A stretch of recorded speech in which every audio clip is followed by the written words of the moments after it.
Soulstice is a story-driven hack-and-slash game. The story is that you play Briar and Lute, two sisters who have been turned into a chimera, powerful warriors created to combat the forces of chaos that have broken into the world and are possessing and corrupting the living. Briar is the melee hurricane, using a series of rapid strikes to disintegrate enemies. Through the course of the game, you can find up to 7 weapons for Briar, each of which has an advantage over a certain type of enemy, and you can switch between these weapons at will.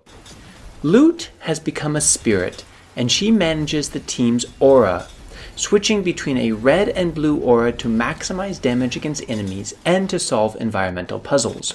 Her upgradable abilities are defensive, such as the ability to reflect attacks and to bind enemies, depending on your ability to hit the right button at the right time while also using the mouse button to swing Briar's weapon at the nearest corrupted head. The well-timed combinations of these melee and mystical actions fill up the Unity bar, unlocking a power strike that does heavy damage to all surrounding enemies, and can also be upgraded to have additional effects such as supercharging Briar's attacks. These are key when you're struggling, but you have to play almost perfectly to reach these power spikes because a single mistake can drop your Unity meter back down.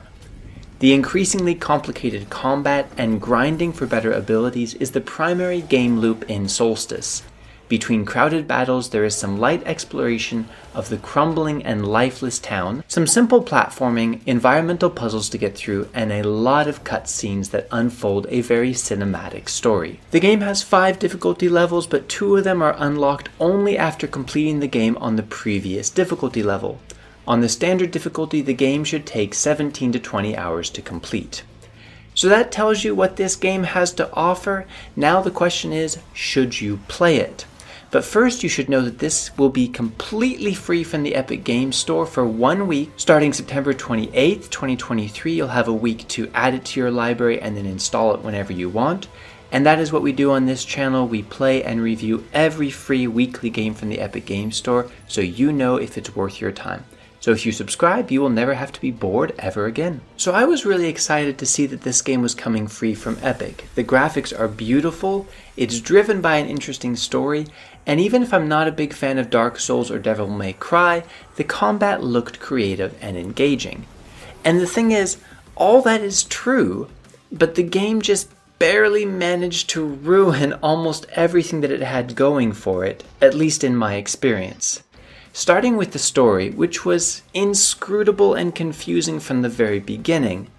It started to take a more interesting shape later on, but the characters were so two-dimensional and frankly soulless that I couldn't get myself to care much about this tragic apocalypse as it unfolded.